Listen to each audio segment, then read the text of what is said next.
ஓம் நம சிவாய போற்றுவோம். ஓம் சிவாய நமக. என் அன்பு குழந்தையே, உன் எதிர்காலத்தை பற்றி கூறவே உன் அப்பா வந்துள்ளேன். உன்னிடம் பேசவே காத்திருக்கிறேன். உன் எதிர்காலத்தை பற்றிய பயம் உன்னை சூழ்ந்து இருக்கின்றது.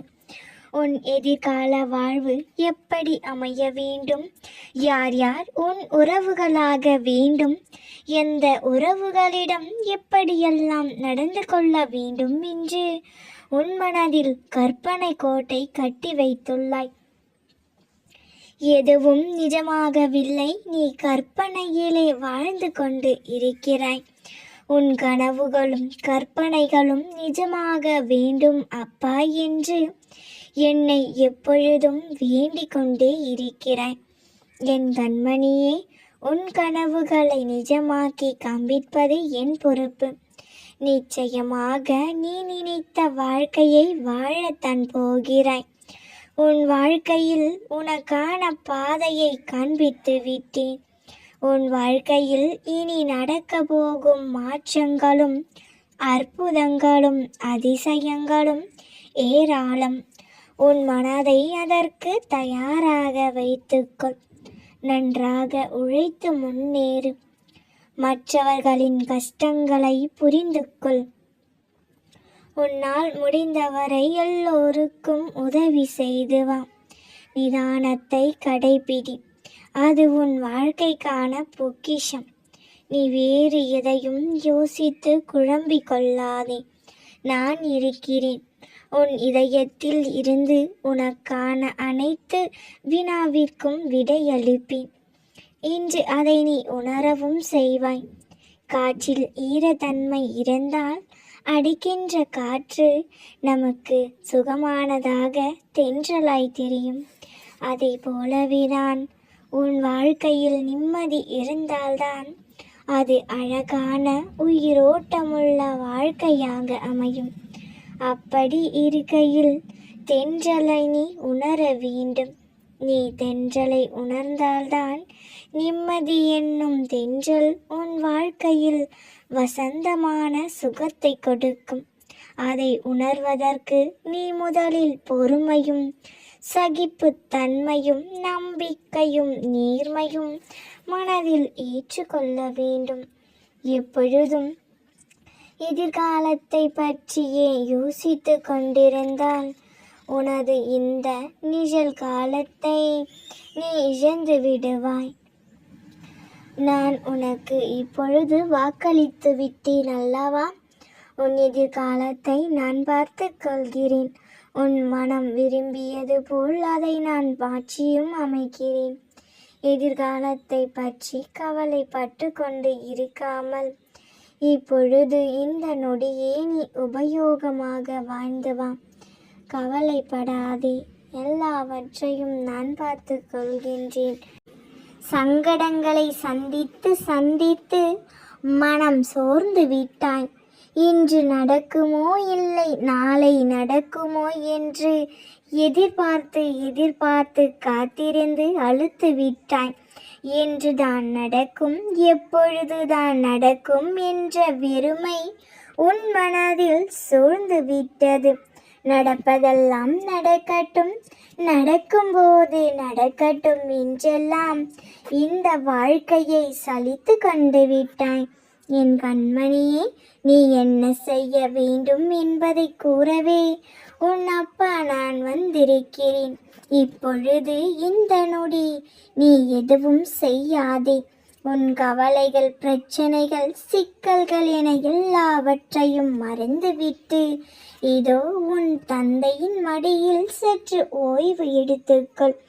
இப்பொழுது உன் மனதில் ஆயிரம் ஆயிரம் குழப்பங்கள் நிறைந்து இருக்கிறது. ஆயிரம் ஆயிரம் சங்கடங்களுடனே வாழ்ந்து கொண்டு இருக்கிறாய். நீ இப்பொழுது இருக்கும் மனநிலையில் எங்கும் செல்ல வேண்டாம். என்னை மட்டும் வழிபடு. மனம் அமைதியான பிறகு மற்றதை யோசிக்கலாம். அதுவும் நானே தக்க சமயத்தில் எதை செய்ய வேண்டும் என்பதை நான் தெரிவிக்கிறேன். உன் எதிர்காலம் இன்னும் முடியவில்லை, இப்பொழுதுதான் ஆரம்பித்து இருக்கின்றது. அனைத்தையும் என் கையில் விட்டுவிடு, நிம்மதியாக இரு, எதையும் யோசித்து கொண்டே இருக்காது. கலங்கிய நீர்நிலை போல் உன் மனது இப்பொழுது கலங்கி இருக்கிறது. இந்த குழப்பமான மனநிலையில் எந்த முடிவையும் உன்னால் தீர்க்கமாக எடுக்க முடியாது. சரியான முடிவையும் உன்னில் சிந்திக்கவும் முடியாது. குழந்தையே, என்னதான் நடக்கிறது, என்னதான் நடக்கும் என்று புரியாத மனநிலையில் நீ இருக்கிறாய். தினமும் உன் அப்பாவின் வார்த்தைகளை கேட்டு நம்பிக்கையோடு தான் இருக்கிறாய். உன் மனதில் என் மீதான நம்பிக்கை வளர்ந்து கொண்டுதான் இருக்கிறது. ஆனால் அதைவிட பயம் உன்னை சூழ்ந்து கொண்டது. இந்த நம்பிக்கைகள்லாம் பலித்து விடுமா, நம் கனவுகளெல்லாம் நிஜமாகி விடுமா என்று நித்தமும் கற்பனையிலேயே வாழ்ந்து கொண்டு இருக்கின்றோமே. இந்த கற்பனைகளெல்லாம் கனவாகி போய்விடுமா அல்லது நிஜமாக நம் வாழ்வில் நிகழுமா என்றெல்லாம் அதிகமாக குழம்பிக் கொண்டு இருக்கிறேன். சில சமயங்களிலோ எல்லாம் நடக்கும், நல்லதே நடக்கும் என்று உறுதியாக இருக்கிறாய். ஆனால் பல சமயங்களிலும் நடக்காமல் போய்விடுமோ, எதிர்மறையாக ஏதாவது நடந்துவிட்டால் என்ன செய்வது என்று தானே நினைக்கிறாய். எதற்காகவும் குழம்பிக் கொண்டு இருக்காதே மகளே. உன் அப்பா நான் இருக்கிறேன். உன்னை பார்த்து கொள்ள உன் அப்பா நான் இருக்கும் பொழுது நீ எதற்காக பயப்படுகிறாய்? என் ஆசீர்வாதம் உனக்கு என்றும் உண்டு. அடுத்தடுத்து என்ன நம் வாழ்வில் செய்வது, இனி நம் வாழ்வில் என்ன இருக்கிறது என்றெல்லாம் யோசித்து இருக்கின்றாய் என்று நான் அறிந்து கொண்டுதான் இருக்கின்றேன். கண்மணியே, இந்த அம்மாவை விடாப்பிடியாக பிடித்து கொண்டே இருக்கின்றாய். பின்பு ஏன் குழப்பங்கள்? உன்னை நான் சோதிப்பேனே தவிர ஒருபோதும் கைவிட மாட்டேன். உனக்கான தேவைகளை அள்ளித்தரத்தான் போகிறேன். இதற்கான தகுதியை நீ பெற வேண்டும் அல்லவா? அதனால்தான் இந்த பரீட்சை. மனம் கலங்காதே, எல்லாமே இந்த அம்மாவின் லீலைகளால் தான் என்பதை உணர்ந்து அமைதிக்குள், மனதை அமைதியாக வைத்துக்கொள். உன் அம்மா வாராகி கூறுவதை முழுமையாக கேட்டு கடைபிடித்து வா. உன் வாழ்வில் நிச்சயம் எல்லாம் நல்லபடியாகவே நடக்கும். உள்ளது எதுவோ அது இறைவன் கொடுத்தது என்று மகிழ்ச்சியாயிரு. இல்லாதது எதுவோ இறைவன் கொடுக்க போவது என்று நம்பிக்கையோடு இரு. என்று உன்னை நான் காண வந்தது நிச்சயம் நல்லதற்காகவே. உன் வாழ்வில் இல்லை என்ற சொல்லுக்கு இடமில்லை. ஆம், நீ வேண்டும் அனைத்தையும் உனக்கு கொடுத்து உன் வாழ்வை நிறைக்கவே உன் அம்மா அவதரித்து இருக்கின்றேன். யாருக்கு எது நன்மை அளிக்குமோ அதுக்கேற்றவாறு நான் அவர்களுக்கு கொடுப்பேன்.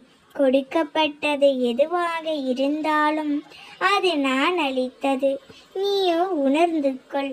இல்லாததை பற்றியும் கிடைக்காதவை பற்றியும் நீ இழந்ததை பற்றியும் எப்பொழுதும் கவலை கொள்ளாதே. இவற்றையெல்லாம் நீ கரங்களில் சேர்ப்பது உன் அம்மாவின் கடமை. உன் வாழ்க்கையில் இதுவரை பயணித்த பாதையினை நான் கொஞ்சம் திரும்பி பார்க்கிறேன். சந்தோஷம், நிம்மதியை விட கஷ்டமும் கண்ணீரும் என்னால் உணர முடிகிறது. அதற்கு நான் நிச்சயம் நியாயம் வழங்குவேன். அதுவரை நீ பொறுமையாக நம்பிக்கை வைத்து இரு. கடந்த வாழ்க்கையினை எண்ணி நீ ஏங்கி அழுவதால் எதுவும் மாறப்போவதில்லை கண்மணி. எதிர்காலத்தை பற்றிய பயத்தை உன் மனதில் இருந்து அகற்றிவிடு. இப்பொழுது இந்த நொடி எதையும் நினைக்காமல் மகிழ்ச்சியாக இரு. நீ கடந்த காலத்தில் இழந்ததையும் நிகழ்காலத்தில் இழந்ததையும் உன் கைகளில் இல்லாததையும் உரிய காலத்தில் உன் மனம் நிறைய உனக்கு கிடைக்கச் செய்வேன். என் குழந்தையே, நல்லதே நினைக்கும் உனக்கு நிச்சயம் நல்லதே நடக்கும். என் வாழ்க்கையில் என்னதான் நடக்கின்றது? ஒரு நாள் சந்தோஷமாக இருந்தால் மறுநாளே அழ வைக்கின்றதே இந்த வாழ்க்கை.